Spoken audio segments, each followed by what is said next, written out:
Vous êtes sur Radio Camping, la chaîne faite par et pour les acteurs du camping. Radio Camping, c'est le plein d'apprentissage de la part de personnes qui font le camping. Gérants, fournisseurs, partenaires, des discussions à cœur ouvert qui vous feront découvrir l'envers du décor et bien plus encore. Nous sommes Johan et Pamela et nous vous invitons à partager ces moments privilégiés avec nos invités. Ce contenu est rendu possible par Geektonic, l'agence web et ad spécialisée dans la commercialisation de camping depuis plus de 10 ans. Si vous aussi vous souhaitez faire décoller vos ventes, rendez-vous sur www.geek-du6tony.com ou sur nos réseaux sociaux en tapant Geektonic Biarritz. Bonjour à toutes et à tous, bienvenue dans ce nouvel épisode de podcast. Aujourd'hui, j'ai l'honneur d'avoir Étienne Page parmi nous. Bonjour Étienne. Bonjour Johan, bonjour à tous. Merci d'avoir accepté cette invitation. Alors, Étienne, tu fais partie des murs de l'HPA, notamment dans une autre société auparavant. Est-ce que tu peux te présenter un peu ton parcours professionnel ? Pas de souci. Donc, je suis Étienne Page, effectivement. J'ai 55 ans. J'ai une formation d'ingénieur en informatique. Et donc, j'ai fait tout le début de ma carrière dans le conseil en système d'information, principalement à l'étranger, parce que j'ai beaucoup voyagé pour mon travail, en Indonésie, en Arabie Saoudite, aux États-Unis, en Angleterre, en Hollande, voilà, un peu les pays que j'ai pu traverser. C'était pas mal comme expérience. Ouais, c'est clair, ouais. Oui, parce que tu m'en parleras, mais on a des passions communes, notamment autour de l'eau. Et en 2005, j'ai été recruté, alors un peu de manière, je sais pas, ils n'ont pas voulu me présenter le secteur d'activité au départ quand ils ont voulu me donner la direction d'une société. Donc ils m'ont fait 2 entretiens sans me dire le secteur. Peut-être ils en avaient un peu, je sais pas, honte mais ils pensaient que c'était pas assez attractif. Et donc en 2005, j'ai pris la direction générale de Telis, qui était donc le fournisseur des logiciels pour le monde du camping. Et j'en suis plus parti parce que c'est un secteur qui est passionnant, qui bouge, qui innove. Depuis 2017, maintenant, je suis chez Yellow en tant que directeur général pour la franchise. C'est marrant, ce complexe un peu d'infériorité. C'est vrai qu'en 2005, moi je suis arrivé en 2009 à peu près dans le HPA. C'est vrai qu'il y avait ce côté un peu paysan par rapport à un mec de la tech comme toi qui était aux 4 coins du monde. C'était ce côté pouvait faire peur, quoi, peut-être. Oui, et puis c'est vrai que le monde de l'Internet, même s'il a été bien développé dans d'autres secteurs, commençait à émerger dans le monde du camping. Donc il y avait besoin de compétences digitales à aller chercher dans d'autres secteurs. Donc c'est vrai que moi, quand on m'a parlé du secteur du camping, je n'avais pas d'a priori positif ou négatif, mais c'est vrai que c'était pas un secteur que je connaissais. Il y avait très peu de groupes, il y avait très peu de gros comptes. Moi, quand j'étais dans mes expériences précédentes, je travaillais avec Airbus, Air France, Grosse Donc c'est vrai qu'il y a des projets très importants et innovants dans ces domaines-là, et que pour séduire quelqu'un pour rentrer dans le secteur du camping, il fallait peut-être montrer d'autres choses. Voilà. Ouais. Finalement, toi, par rapport à ça avant, c'est pas que t'étais plan-plan, c'est que finalement, vraiment, t'as un coup de cœur pour ce secteur et pour l'HPA, quoi. Finalement, par rapport au côté peut-être plus dur en affaires, en tout cas moins convivial, moins humain, tu t'y es vraiment retrouvé là-dedans. Ouais, c'est surtout le côté humain qui change. C'est-à-dire OK, on a des clients, enfin, à l'époque de Télis, on avait des clients qui pouvaient être difficiles dans le monde du camping, mais il y avait toujours une relation humaine, un contact direct, franc, qu'on n'a pas forcément avec les grands groupes. C'est tellement dilué, échangeant, parce que les gens aussi changent de fonction, d'entreprise. Là, on peut tisser vraiment des relations très intéressantes d'un point de vue business, mais aussi amical.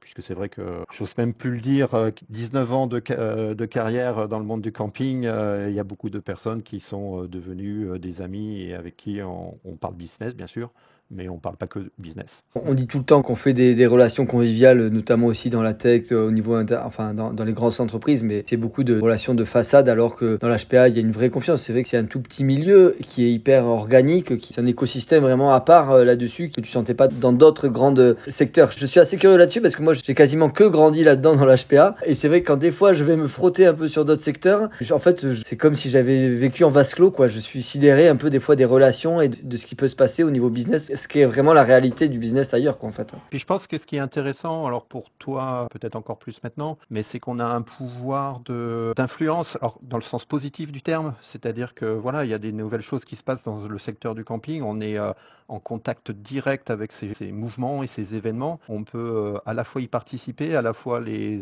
influencer, les orienter dans le sens de la profession, parce que ça, c'est aussi, moi, quelque chose qui m'a beaucoup plu dans le monde du camping, c'est le côté très syndicaliste du monde monde de l'HPA avec une volonté de travailler tous ensemble, que ce soit des concurrents, des petits, des grands acteurs, pour que la profession tire son épingle du jeu d'un contexte touristique qui est quand même très chronophage et où le poids des gros faiseurs d'ordre est très important, quoi. Et nous, on reste encore petits dans ce monde-là, quoi. C'est vrai que le côté leader d'opinion avec un secteur qui est hyper convoité, moi j'entends beaucoup, par exemple, je suis dans le marketing, dans l'HPA, c'est vrai que nous, les petites entreprises, connaissent pas la crise, entre guillemets, et nos clients non plus parce que c'est résilient. On voit les stations d'hiver en ce moment qui ont vraiment des problèmes d'enneigement et tout ça, et le camping est résilient. Et en plus, du coup, c'est hyper attractif et nous, on est là au milieu de toute cette transformation, donc c'est vrai que c'est passionnant. Et toi, tu le vois, donc du coup, parce que vous représentez en tout cas les belles structures indépendantes. Alors, il y a plein de belles structures à leur manière, hein. Tous leurs campings ont leur charme.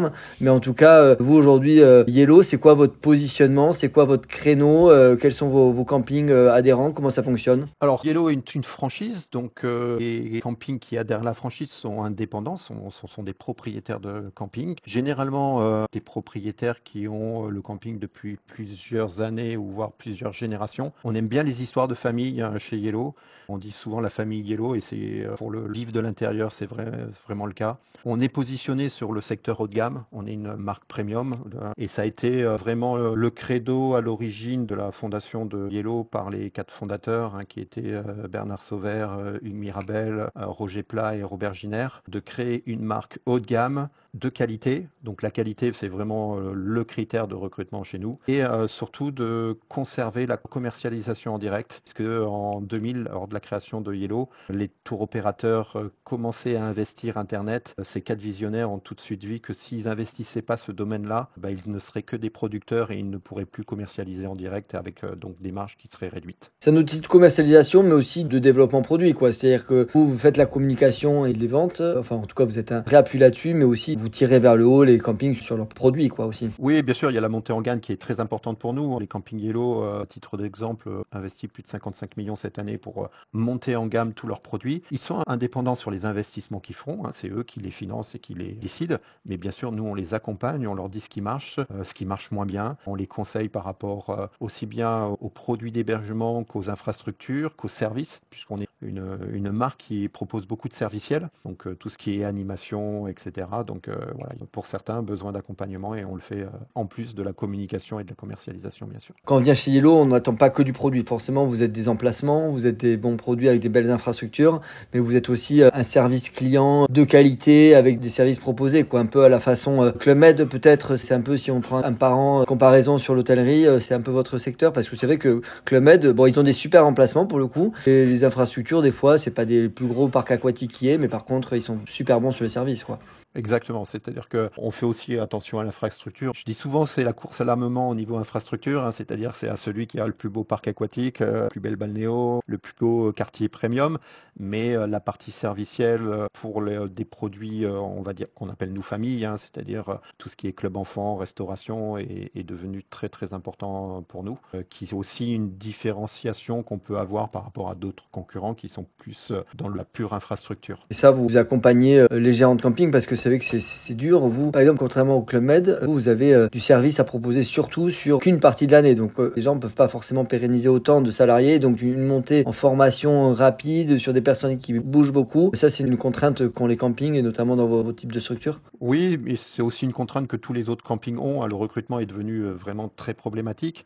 Alors, encore plus problématique quand effectivement on a plus de services à proposer. On essaye aussi de les accompagner en montant des partenariats avec des écoles, en essayant aussi de mettre des systèmes de diffusion d'annonces performants, de récolter aussi des candidats liés à la marque Yellow pour que les diffuser sur les campings. Donc oui, le recrutement, je vais dire depuis le Covid, a pris une importance considérable dans l'accompagnement qu'on peut proposer, oui. Ouais, parce que c'est vrai que gérer l'humain, on peut scaler, c'est-à-dire mettre à l'échelle des hébergements, acheter X hébergements, X parcs aquatiques. Et X humain, d'ailleurs, il y a quelqu'un qui me disait que la seule limite des développements des campings, c'est l'humain, c'est pas l'argent, parce que c'est vrai que dans le camping, il y a de l'argent quand même, en tout cas, notamment les fonds de pension, enfin, en tout cas, il y a pas mal d'acteurs et c'est un secteur qui est quand même enclin à être financé. Mais par contre, derrière, l'humain, notamment l'humain saisonnier, est compliqué, c'est ce que tu nous confirmes. Ouais. Et nous, on a quand même la chance, par rapport à dans ce contexte-là, d'avoir des propriétaires qui sont sur le terrain. Et ça joue beaucoup parce que c'est leur entreprise, c'est en termes de motivation d'équipe, en termes de prise de décision décision, ça change beaucoup de choses et c'est vrai que des saisonniers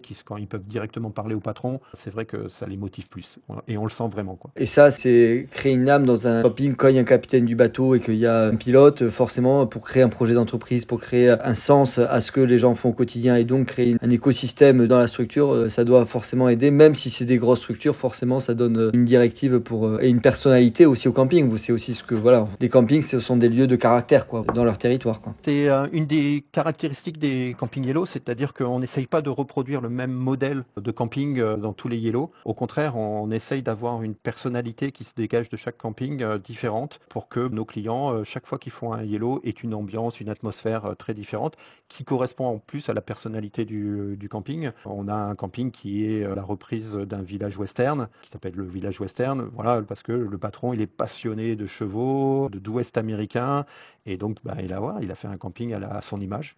Alors qu'on a un camping dont le propriétaire est passionné de plongée. Il a mis un club de plongée dans son établissement, il a fait des mobilhomes avec des décorations de pêche, de plongée, etc. Voilà, donc c'est des ambiances totalement différentes. Ouais, c'est ce qui est particulier d'être une franchise dans l'HPA où on est dans une topographie vraiment différente et dans un lieu, voilà, on veut créer une franchise de Chris les opticiens. C'est entre quatre murs et il y a la feuille blanche. Tu fais vraiment le concept store du pro modèle, enfin de la vitrine qu'on a fait sur notre pilote, quoi. Alors que vous savez qu'il n'y a pas de pilote. En tout cas, chacun doit être indépendant. Donc finalement, ça se joue plus sur des standards de qualité, sur des valeurs, sur un niveau de gamme que vous imposez, en tout cas que vous recommandez au sein de la franchise, quoi. Sur lequel on ne déroge pas et qui doit être commun à tout le monde, c'est la qualité. Donc on a une charte qualité de plus de 520 critères. On fait des audits de qualité mystère chaque année dans les campings. Et surtout, le juge de paix, je veux dire, sur la qualité, c'est les retours clients.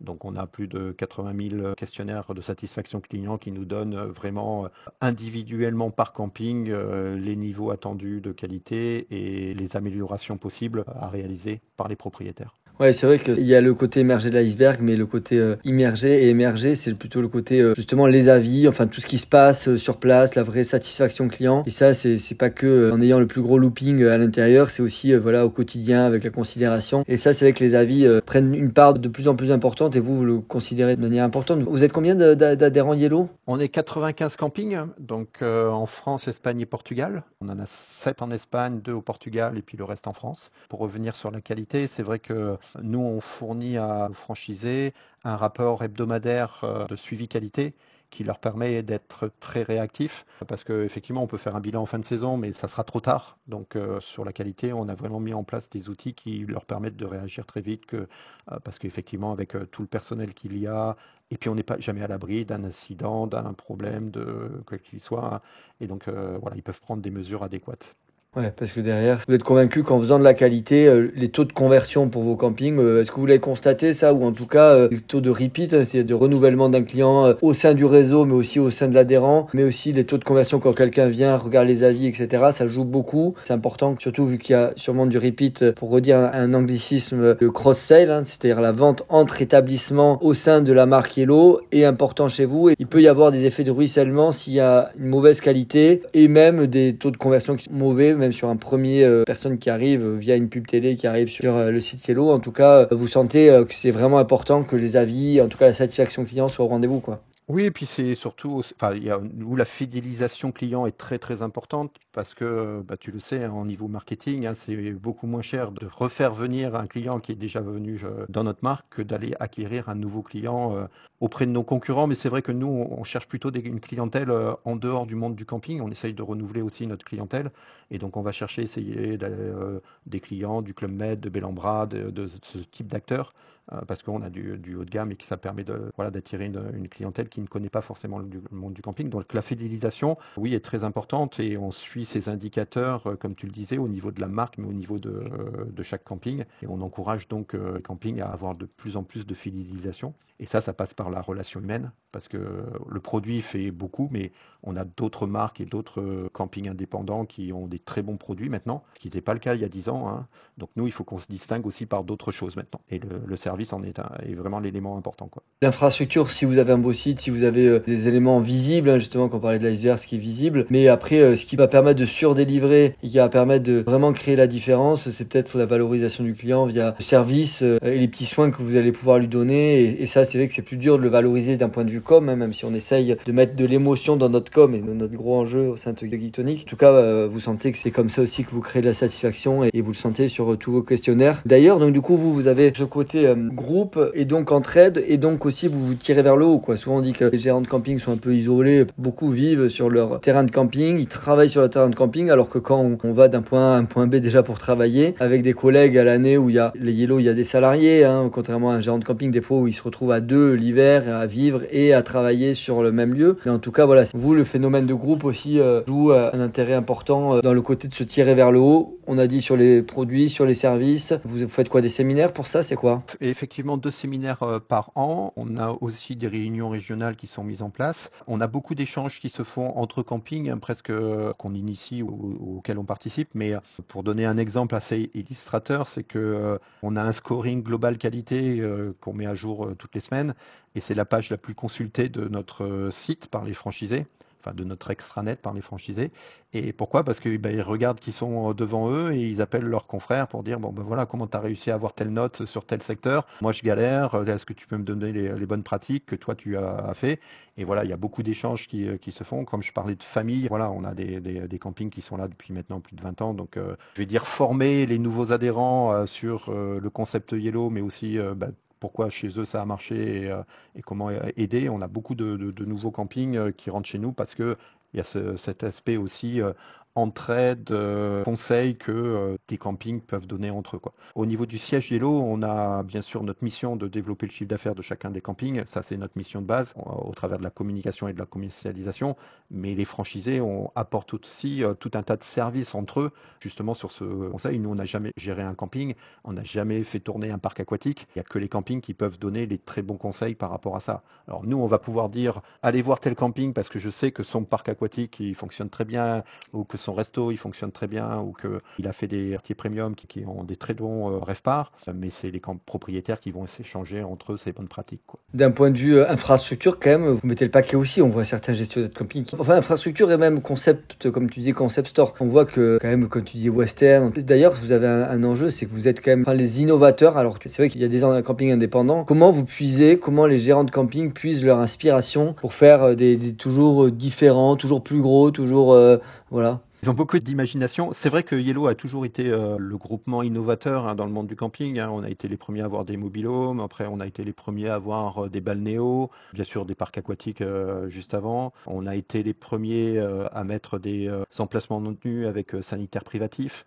Voilà, donc on a toujours essayé effectivement d'avoir le maximum d'innovation.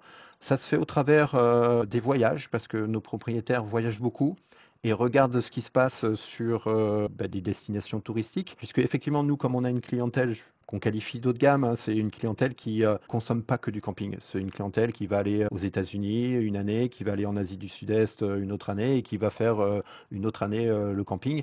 Et donc ils sont confrontés à des modes d'hébergement, à des complexes touristiques qui sont très différents. Et on va puiser l'innovation dans ces domaines-là. Bien sûr, il y a d'autres campings en Europe où on regarde aussi ce qui se passe en Italie, dans ces autres pays, parce qu'ils nous apportent aussi quelques idées. Et puis voilà, ils ont beaucoup d'imagination, parce que pour faire par exemple chez les Luc Dilayer au Sylvamar toute une scène dans un volcan avec une piscine, il fallait avoir un peu d'imagination, quoi. Ça, c'est comme reproduction d'une cénote et avec le parc aquatique intérieur. Et ça, donc, c'est vrai qu'il y a aussi des structures comme Center Park, en tout cas des confrères qui ont pu aussi innover, mais à l'international, et on en connaît aussi qui disent que eux, ils voyagent ou ils regardent sur Pinterest aujourd'hui telle photo, et ils vont essayer de reproduire le concept de telle tenture berbère, en tout cas de telle tente berbère, enfin en tout cas des choses comme ça. Et ça donne aussi des idées, de la créativité pour innover sur son produit. Je suis toujours épaté. Et il y a aussi un côté aussi un peu comparatif à Sudic. Je connaissais des campings qui voulaient être dans le top 10 des plus gros campings de France. En tout cas, vous avez le Brasilia, vous avez le Sérignan, enfin en tout cas qui sont des références nationales, et donc forcément ça doit, comme on l'a dit, tirer tout le monde vers le haut. Ouais. Ouais. Après, il faut avoir une cohérence quand même dans cette innovation dans un camping. Donc, il faut que le propriétaire ait un schéma directeur sur plusieurs années, parce qu'effectivement, tous les investissements ne peuvent pas être faits en une fois. mais il faut qu'il soit cohérent. C'est-à-dire qu'on ne peut pas avoir un patchwork d'idées qu'on a trouvé sur Pinterest et d'avoir une roulotte dans un coin, un village western et un autre concept juste à côté. Voilà, il faut quand même qu'il y ait une harmonie, une cohérence dans tout ça. Et c'est vrai que maintenant, il y a en plus des cabinets de design qui se montent dans le monde du camping justement pour fournir un petit peu ce cadre dans l'innovation que les propriétaires peuvent avoir, quoi. Justement, Jérôme Lafaille, qui est un de mes premiers clients du camping Maguide, qui m'avait dit, même je crois que lui, avant de rentrer Yellow, il avait cette vision, c'était quasiment en 2017 qu'il avait fait ses travaux et qui disait, moi j'ai mon Maguide 2025, où en fait il avait une projection sur le fait de vouloir, il avait la carte postale qui était le bord de lac, mais il voulait aussi donner tout le côté quartier piéton, etc. Son entrée, et en tout cas il avait une projection sur plusieurs années qui lui permettait d'investir au fur et à mesure. Donc c'est ça aussi que vous encouragez là-dessus, parce que de faire au fur et à mesure, mais sur une cohérence différenciante, sur un positionnement bien marqué, quoi. Oui, c'est vrai que ces propriétaires qui ont ce type de projet, ils viennent souvent nous voir aussi pour que les aider à réaliser cette projection sur plusieurs années parce qu'ils ont besoin de commercialisation plus intense. Voilà, il faut, Jérôme, passer du concept à la réalité, ça il savait faire, mais de la réalité à la commercialisation pour pouvoir rentabiliser tous les investissements, il savait qu'il devait être accompagné par une marque et donc il a choisi Yellow à ce moment-là. Et c'est vrai que bon, ce type de produit est assez exceptionnel, donc facile à commercialiser, je vais dire. On est entre l'hôtellerie et le camping, en tout cas, c'est vrai qu'il y a certains hébergements qui sont assez exceptionnels. Mais d'ailleurs, il faudra que tu me donnes ta shortlist, même si je sais que tu le feras pas, mais des campings qui sont, parce que moi je connais ma guide, mais j'en veux d'autres, des comme ça, justement pour amener ma copine expert comptable qui était jamais allée en camping, que j'avais amené à ma guide sur les Taos en bord de port avec le lever de soleil le matin, et donc c'est vrai que c'était assez unique. Donc je te demanderai cette petite liste après. En tout cas, justement, pour faire le lien sur la commercialisation, qu'est-ce que c'est Yellow au niveau commercialisation? Donc c'est des pubs télé, c'est un site internet, c'est pas de commercialisation intermédiaire, donc du coup c'est tout en direct. C'est quoi le plan d'action là-dessus? Alors effectivement, on a un plan média de communication européen, puisqu'on a une des particularités de Yellow, c'est d'avoir 50% de sa clientèle étrangère. Donc on n'a que 50% de clientèle française. Alors on fait bien sûr beaucoup de télé en France parce qu'on assoit notre notoriété sur ce pays-là, mais on travaille beaucoup notre communication sur l'Allemagne, la Hollande, l'Angleterre, la Belgique et la Suisse, avec des plans vraiment dédiés à chacun des pays, des messages spécifiques à chacun des pays en fonction des attentes clients dans le monde du camping. Bien sûr, on a donc notre site internet, on fait à peu près l'ensemble des campings Yellow, c'est à peu près un volume d'affaires de 300 millions d'euros au global, et il y en a 180 millions qui passent par le site Yellow. Donc c'est un site qui est très important et performant. Le reste, ce sont les campings qui le font en direct. Et comme tu le disais, ça c'est les origines de Yellow. On n'a pas de distribution indirecte, on fait tout en direct. Le seul canal que l'on ait, ce sont les comités d'entreprise qu'on travaille un petit peu et qui représente à peu près 2% de notre chiffre d'affaires. D'accord. Et d'ailleurs, est-ce que tu as été informé là, du DMA et donc du coup de la mise en avant d'intermédiaires sur les réseaux de recherche? C'est-à-dire que maintenant, la Google, pour éviter leur hégémonie et éviter une amende de la Commission européenne, vont devoir mettre en avant des distributeurs, donc des OTA notamment, mais aussi peut-être des groupes en avant. En tout cas, il y en a beaucoup qui ont peur du fait que ça va favoriser l'intermédiation et de devoir passer par des plateformes comme ça. Est-ce que tu as pu avoir un avis là-dessus ou pas encore? Oui, bien sûr, on surveille ça forcément avec beaucoup d'attention. Par contre, c'est vrai que c'est le problème avec Google, c'est que c'est encore la boîte noire, donc on ne sait pas trop qui va être positionné. Donc là, ce qu'on a vu, les premiers résultats, c'est qu'il y a un peu de tout. Il y a du comparateur, il y a des marques, il y a très peu d'OTA dans le monde du camping. Les grosses OTA qui existent ne sont pas encore présentes sur ces encarts, sur les sites de lieux, là, le nouvel espace qui a été créé. Donc voilà, on va essayer de travailler pour que nous, on soit présents, parce que c'est l'objectif. Voilà, c'est très compliqué avec Google de savoir quels sont les critères pour être éligible ou pouvoir entrer.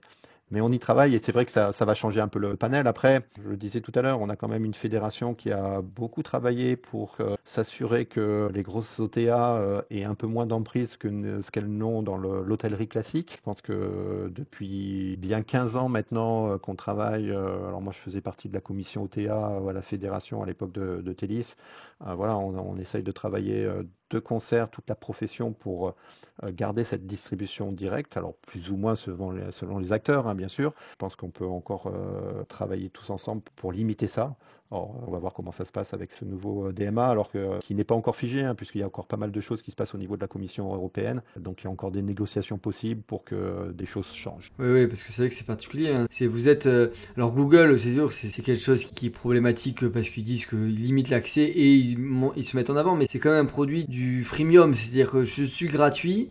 Et je mets en avant des campings indépendants parce que c'est gratuit, alors que derrière, on va payer ce service de Google Maps géolocalisé, de par exemple, je sais pas, YouTube, mais aussi la page de résultats de recherche naturelle, on va payer des intermédiaires pour avoir ce même service, quoi. Donc c'est vrai que c'est compliqué de rajouter une couche de commissionnement là-dessus, parce que les modèles de Booking ou autres sont pas du freemium, c'est vraiment payer directement s'ils apportent un business, parce qu'ils ont aidé à comparer deux offres entre elles. C'est vrai que c'est rajouter une intermédiation, sachant que vous avez lutté là-dessus. Je crois que vous étiez à l'époque, vous étiez battu pour empêcher la connectique entre les PMS, par exemple Booking ou d'autres OTA. Et d'ailleurs, une des gros arguments et ce qui freine énormément, je pense, le fait d'aller sur des plateformes comme Booking ou autre, c'est que tous les services premium, tous les campings premium ou en tout cas les must-have, un peu comme on dit, hein, les incontournables ne sont pas sur ces plateformes-là, quoi. C'est un peu, on va dire, c'est plus ceux qui ont du mal à commercialiser, en tout cas, qui sont pas matures au niveau de leurs produits peut-être, qui sont sur ces plateformes. Donc du coup, l'internaute est déçu et donc se dit, si tu veux chercher un hôtel, tu veux chercher Caudalie, le Palace sur Booking, tu l'as. Alors que tu veux chercher le Sérignan-Plage sur Booking, tu l'as pas. Ça empêche fortement, si demain Yellow est sur Booking, c'est sûr que ça aura un effet hyper négatif, quoi. Oui, tout à fait. Et puis c'est vrai que le marché s'est structuré, le monde du camping s'est consolidé comme tous les autres secteurs d'activité. On a quand même un poids maintenant entre les chaînes et les groupes de camping qui ont fait quand même 60% de la profession. En termes de nombre d'emplacements, certes, on n'a pas le même poids, mais en termes d'offres produits et de recherche par la clientèle, comme tu le disais, c'est vrai qu'il y a quelques grandes marques qui ressortent. Il n'y en a pas tant que ça, contrairement dans l'hôtellerie. Bon, bien sûr, dans l'hôtellerie, il y a Accor et puis d'autres marques, mais pour les clients de ces hôtels, c'est pas forcément les typologies de produits qu'ils recherchent. Et donc, ils sont plus à aller comment je peux trouver un hôtel indépendant, et le seul moyen, c'est actuellement un Booking. Alors, dans le monde du camping, on a les franchises qui regroupent les indépendants et des très bons indépendants. Alors, je parle pas que de Yellow, il y a des Sonelia, il y a du Flower, il y a du City Paysage. Voilà, ce sont des gens qui regroupent aussi un nombre intéressant de campings et qui permettent à l'internaute de trouver, je pense qu'en plus, chaque marque s'est positionnée sur son secteur, sur son créneau. Et pour des clients, c'est assez facile maintenant de se dire, bon, voilà, je vais aller dans du haut de gamme, je vais aller chez Yellow, je vais aller sur de l'entrée de gamme, je vais aller plutôt sur du Camping Paradis, moyenne gamme, du Flower, du Cap Fun, etc. Même si forcément il y a du haut de gamme chez Cap Fun, il y a du moyenne gamme chez Yellow, mais globalement chaque marque a maintenant son positionnement bien marqué, et que pour les clients c'est assez facile de trouver l'offre qui lui correspond, quoi. Contrairement à l'hôtellerie où c'est tellement diffus que c'est très compliqué. Ouais, donc là, il faut une finesse dans les filtres à facettes que permet Booking, voilà, de trier plus facilement que finalement dans l'HPA. Ou aussi, c'est peut-être plus compliqué à mettre en avant une infrastructure avec des services aussi nombreux que quand sur un portail Booking, parce que voilà, il faut comprendre, c'est pas que de l'infrastructure dans l'hôtellerie. Exactement. On vend pas une chambre, on vend pas un mobil-home, on vend un concept, un établissement, une destination, des services. Donc tout ça, dans le moule Booking ou dans le moule Expedia, c'est très compliqué à faire rentrer et à mettre en avant et à vendre. Donc il y a quelques campings qui se sont mis sur Booking, notamment en Espagne. L'Espagne a pas eu la même rigueur que nous ou volonté que nous. Donc, et on voit bien que Booking a quelques résultats, mais c'est pas non plus exceptionnel. Parce que justement l'offre camping est très différente de l'offre hôtel. C'est assez militant de votre part de pas y être, parce que c'est sûr qu'il y a de la demande sur Booking, ça c'est, je pense, indéniable, parce que forcément c'est un nom. C'est sûrement opportun, en tout cas opportun, mais avec une marge réduite, c'est sûr. Donc du coup, le fait que vous y soyez pas ou à Cap Fun, ça doit limiter fortement l'impact. Donc très bien. Et d'ailleurs, tu reparlais du positionnement, mais c'est vrai que aujourd'hui, c'est bien identifié, et je parlais aussi avec d'autres personnes qui disaient que finalement tout le monde participe, parce que le marché, pour toi, il n'est pas vraiment à maturité. Vous arrivez vraiment à sensibiliser les personnes à vos nouveaux produits de l'HPA. Finalement, vos principaux concurrents, c'est pas les Cap Fun, c'est pas les Camping Paradis, c'est plutôt les hôtels sur lequel il faut les faire venir, faire connaître. Quand Capfun fait une pub à la télé ou dans le métro, ça participe à la notoriété, à faire grossir le gâteau global qui après ruisselle si on est dans son étape de vie où on veut aller chez Yellow parce qu'on est en couple et on veut se faire plaisir. Si on est dans son étape de vie où on a des enfants en bas âge, on veut quelque chose de plus peut-être moins cher et peut-être. Mais en tout cas, voilà, vous avez tout ça participe à l'enrichissement de la profession et au grossissement de la part de marché. Oui, pour l'instant, il y a de la place pour tout le monde dans le secteur du camping. Toutes les marques font des belles progressions et fonctionnent bien. Et comme tu le disais très justement, nous, nos concurrents, ce ne sont pas les autres marques de camping, ce sont juste les autres hébergeurs. Alors, pas forcément qu'hôtels, mais les Center Park, les Club Med, les Bellambra, les résidences. Voilà, il faut que nous, on aille chercher une clientèle, comme je le disais tout à l'heure, qui n'est pas habituée au monde du camping et leur faire comprendre que l'image du camping a bien changé. Alors tout le monde participe à faire changer cette vision que des personnes qui n'ont jamais fait de camping peuvent avoir. Que ce soit par la pub de Capfun dans le métro, que ce soit nos spots télé que nous on fait, qu'Omer fait, que Sandai a fait. Voilà, ça participe aussi à montrer que le camping est monté en gamme et à aller chercher une autre clientèle. Oui, le client par contre quand il vient, il faut qu'il soit satisfait parce que s'il est déçu, il reviendra pas.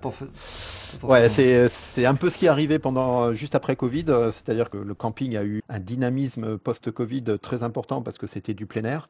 Donc on a fait venir des gens qui ne connaissaient pas le monde du camping et malheureusement il y a toujours un peu des déçus parce que c'est un mode d'hébergement qui est particulier, qui correspond à une certaine façon de passer des vacances et qui ne correspond pas à tout le monde et ça il faut l'accepter aussi. Mais donc il y a eu quelques déçus après Covid, ouais, effectivement.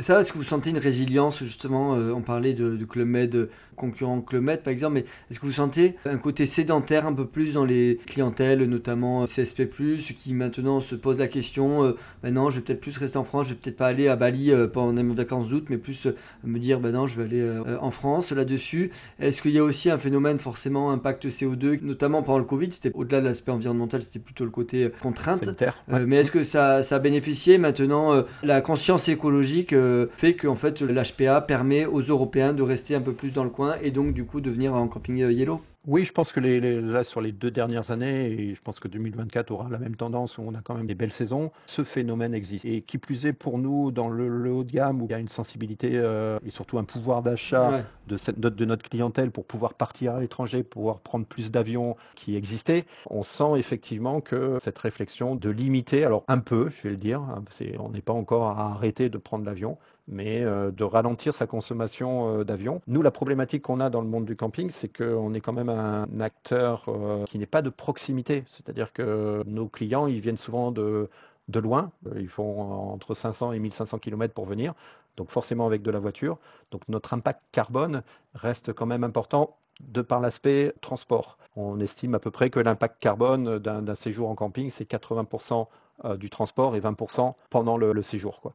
Donc voilà, il y a certainement des choses à faire sur cette partie-là, alors qui dépend forcément de nous, mais aussi des moyens de locomotion, parce que nos campings sont dans des destinations très touristiques, mais qui sont généralement très mal desservies, que ce soit en train, en avion, enfin pas en avion, ouais, en avion, mais voilà, il y a encore pas mal de choses à faire, quoi. Bon, après 80%, mais ce serait peut-être 95% s'ils partaient à Bali, quoi. Donc quand même, il y a tout à fait, non, mais voilà.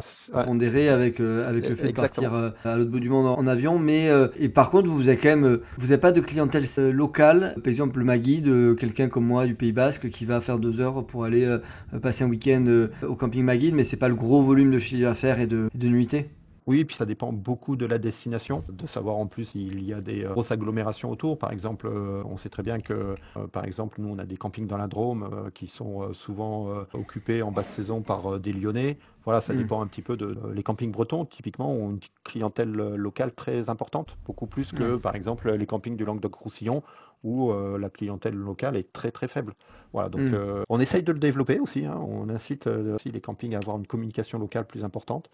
Mais ça, là encore, ça dépend des régions. Et après, vous, comment c'est structuré? Donc toi, tu es directeur. C'est composé de quoi, Yellow? Il y a un président ou comment ça se passe?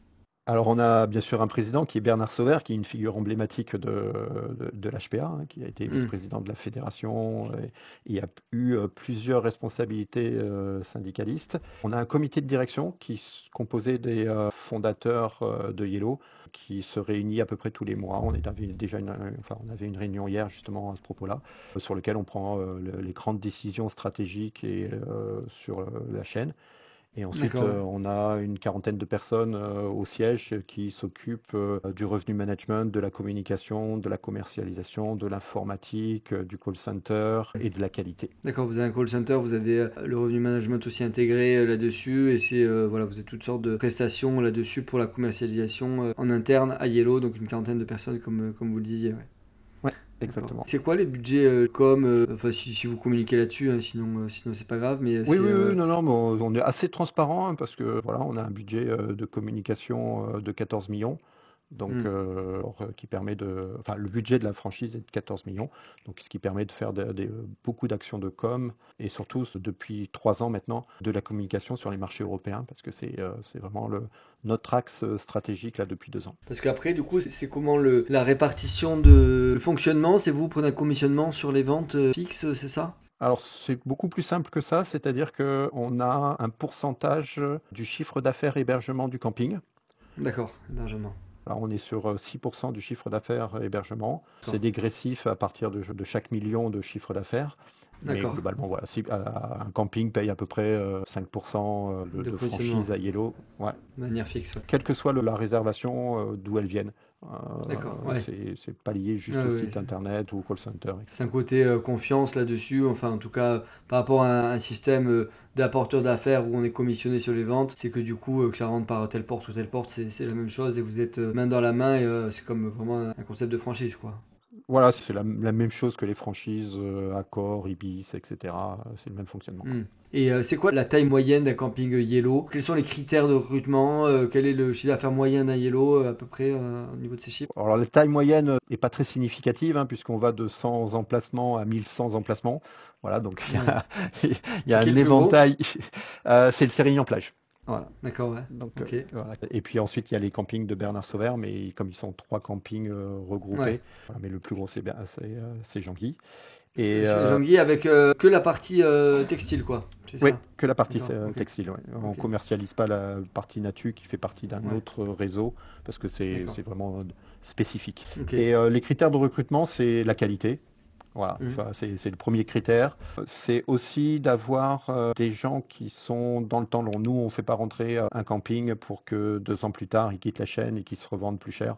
Nous, on essaye d'avoir vraiment des campings qui sont là pour voilà, plusieurs années, voire dizaines d'années. Et on est surtout là aussi pour des campings qui veulent transmettre leur entreprise à leur future génération pour faire monter en compétence les enfants ou les petits-enfants. C'est souvent le cas. Et donc voilà, on aime à dire que chez Yellow, on est dans le temps long. Voilà. Ouais, parce que vous, c'est quand même un des critères, une des menaces que vous avez, c'est le côté concentration et rachat des campings un petit peu. Ça vous impacte là-dessus? Bien sûr, hein, on a forcément des campings qui sont vendus. Il y a des campings que tu as cités dernièrement qui sont dans cette phase de vente. Mais on progresse toujours, puisqu'on était, moi quand je suis arrivé il y a 7 ans, on était 70 campings. On est maintenant 95 campings. On va avoir aussi une très très belle saison 2025 en termes de recrutement. Donc on est en train de signer les contrats, donc je ne peux pas encore annoncer D'accord, ouais. tout ça, mais ça sera très intéressant. Donc J'en oui, ça, connais un. voilà. Voilà. Donc ça nous impacte, mais on a atteint la taille critique avec 95 campings. On a des budgets maintenant qui nous permettent de faire des choses très intéressantes en termes de communication. Hmm. Donc on ne veut pas trop grossir non plus pour pas perdre notre âme. Et Ouais, surtout pour pas perdre notre qualité. Voilà, donc on fait très d'accord. attention, hein. On pourrait être 150 Hmm. Ouais, vous avez l'année des prochaine demandes. sans aucun problème, mais on fait Ouais. très attention voilà, à la philosophie de Yellow, à la qualité des établissements qu'on rentre. Et Après, le côté. Parce que, ouais, on dit que. Justement, c'est Jean-Pierre Mauvin de Concerto qui m'a dit qu'il y avait plus que 300 grosses bêtes en France. Il appelait les grosses bêtes qui étaient sous pavillon indépendante par rapport aux 900 qui faisaient plus de 200 emplacements. Par rapport à ça, il y, vous en il y avez en a peut-être un tout petit 95 peu, là. il y en a un petit peu plus, il y en a, on va dire, 450 qui sont encore des campings indépendants, ça peut être intéressant. Nous, on veut pas être 450, hein, donc je pense que sur ces 450, je pense qu'on peut en trouver encore allez, une petite vingtaine, une petite trentaine qui peuvent faire grossir le réseau Yellow. Après, nous, ce qu'on cherche vraiment, c'est aussi un maillage territorial intéressant pour nos clients. Ouais, C'est-à-dire que bon, il y a certaines régions où on a beaucoup de demandes, donc on peut rentrer encore des campings, mais on cherche aussi à développer notre répartition régionale, à avoir des régions comme par exemple le lac d'Annecy, l'Alsace, où on n'est pas forcément très présent, à avoir ce type de destination. Oui, c'est sûr. Et après, il y a des endroits qui sont plus durs, hein. Par exemple, l'île de Ré, le Pays Basque. Moi, je suis de Hendaye, il n'y a pas de camping yellow. C'est qu'il y a un côté aussi, peut-être, culture de l'indépendance, où il y a justement cet amalgame des fois avec le côté indépendance. En tout cas, vous, c'est vraiment votre credo de rester justement là-dessus. Et c'est pour ça que c'est intéressant toujours ces échanges là-dessus de podcast pour échanger sur comment les clients après fonctionnent avec vous, intégrés, le réseau intégré. Le côté espagnol, portugais, tu disais que c'était quelque chose que vous allez développer? Oui, on a recruté un business développeur pour justement recruter sur l'Espagne, parce que l'Espagne n'avait pas encore cette consolidation du marché, et il commence à l'avoir. Donc on a de plus en plus de campings indépendants qui sont intéressés de se franchiser. Là encore, on devrait avoir des bonnes nouvelles pour 2025. Là où c'est plus compliqué, c'est tout ce qui est Italie, Croatie, Grèce, où voilà, notre mode de fonctionnement en franchise est beaucoup moins reconnu. Et, voilà, il faut arriver à l'expliquer pour pouvoir avoir déjà un premier camping italien, quoi. Qui dit franchise dit société qui doit faire des bénéfices ou le côté associé. Enfin, c'est quoi votre finalité de Yellow? Eh ben, c'est une très bonne question parce que c'est un peu particulier. C'est que comme Yellow a été créé par des propriétaires de camping qui sont franchisés, Yellow ne fait aucun bénéfice. Tout le budget des franchisés est réinvesti entièrement dans la communication. Donc moi, mon rôle, c'est de tout dépenser le plus efficacement possible. On est là, Étienne, moi qui viens... ouais, donc moi qui viens de sociétés où il y avait des fonds d'investissement où il fallait faire de la rentabilité et du bénéfice, c'est très particulier. J'ai bien mis un an et demi à me faire à ce mode de fonctionnement. Mais voilà, non, c'est très sain d'ailleurs. Parce que voilà, tout ce que les franchisés nous confient, on le dépense. Alors il faut le dépenser efficacement, mais on essaye de le faire correctement, quoi. Ouais, tu disais par rapport au développement des structures, ouais, on arrive à la liste, shortlist pour mes prochaines vacances, tu vas pas en donner forcément, tu vas pas... je vais me faire des ennemis sinon. Non. Tu peux pas donner ton camping préféré chez Yellow, mais est-ce qu'il y a eu des prix déjà du plus beau camping de France qui a été décerné parmi les Yellow? Alors nous on décerne pas de prix parce que c'est pas, il y a des guides qui font ça très bien. Oui, voilà, parce que parmi un guide de référence que pour toi c'est un label qui vaut, il y a eu des premières places ou comme ça? Les campings Yellow sont très souvent récompensés par la DAG, par la NWB. On a, je ne sais plus combien de super places, donc des top campings à NWB également. On a cette chance d'avoir quand même des très très très beaux établissements. Bien sûr, alors comme c'est un fondateur, je peux le citer, c'est le Brasilia qui est souvent récompensé comme le plus beau camping d'Europe. Et pourquoi il est récompensé? C'est parce que il y a la présence de Roger Plat et de Yann Marlik quotidienne. À 6h du matin, ils sont dans les allées du camping, ils discutent avec leurs clients. C'est ce qui fait aussi la renommée de ce camping. C'est pas simplement que les infrastructures, et on revient au côté serviciel, propriétaire sur le terrain, dont on parlait tout à l'heure, quoi. Bon, en tout cas, merci beaucoup. Est-ce que tu vois d'autres choses à rajouter sur votre fonctionnement? Voilà, un peu non, je pense qu'on a fait différents éléments d'échange. Ouais. Un tour assez complet. Super, écoute, en tout cas, merci beaucoup pour ça. Je demande souvent, est-ce que tu as quelqu'un à me conseiller pour un prochain épisode de podcast là-dessus, soit un fondateur, mais c'est pareil, hein. Mais j'aimerais bien interviewer Roger Plat, justement. On en parlait, donc ça peut être un sujet. Ça peut être intéressant. Après, moi, ce qui serait aussi, je sais pas si on peut dire des recommandations, je pense que ça serait intéressant de faire parler la nouvelle génération. Nous, on le voit chez Yellow, on a une nouvelle génération qui est arrivée à la direction des campings. Ce sont les fils de gens qui ont adhéré à Yellow, et qui sont très dynamiques, qui ont plein d'idées, qui sont très digitaux, bien sûr. Donc, ils ont une vision peut-être un peu différente de leurs parents, et c'est très enrichissant. Peut-être, justement, tu parlais du DMA et puis de tous ces aspects commercialisation. Peut-être un petit expert Google qui vient expliquer comment lui, il voit le monde du camping de sa vision. Nous, on a la chance chez Yellow d'avoir des experts Google à disposition qui nous présentent pas mal de choses. Et c'est vrai qu'ils ont une vision du camping qui est un peu différente de celle qu'on peut avoir nous, tel qu'on le voit de l'intérieur, quoi. Pour les gens du marketing et de la commercialisation, ça peut être intéressant. Et notamment pour un camping indépendant, de voir un petit peu cet acteur incontournable. Parce que ça, on en parlait, mais c'est vrai qu'il y a le côté toujours... vous êtes un levier, mais après, les campings continuent à avoir leur indépendance et à devoir aussi se sophistiquer, que ce soit sur leurs produits, en complément aussi sur leur communication, sur tous les aspects, en tout cas, de leurs produits, parce que vous êtes un accélérateur de ce qui peut être fait en interne. Donc, et les clients, et c'est pour ça que Radio Camping a cette vocation, donc en tout cas sensibiliser, aussi d'aller sur des sujets un peu plus profonds, comme on a pu en évoquer certains, sur le DMA, etc. Donc ce sera avec plaisir, c'est noté, je prends ces trois recommandations, puis la suite au prochain épisode alors. Merci beaucoup. À bientôt. Au À revoir. bientôt Étienne, salut. Si cet épisode vous a plu, vous pouvez le partager sur vos réseaux sociaux et vous abonner à la chaîne pour être notifié des prochaines vidéos. Un petit commentaire pour la force et rendez-vous autour de la piscine pour un geek tonic.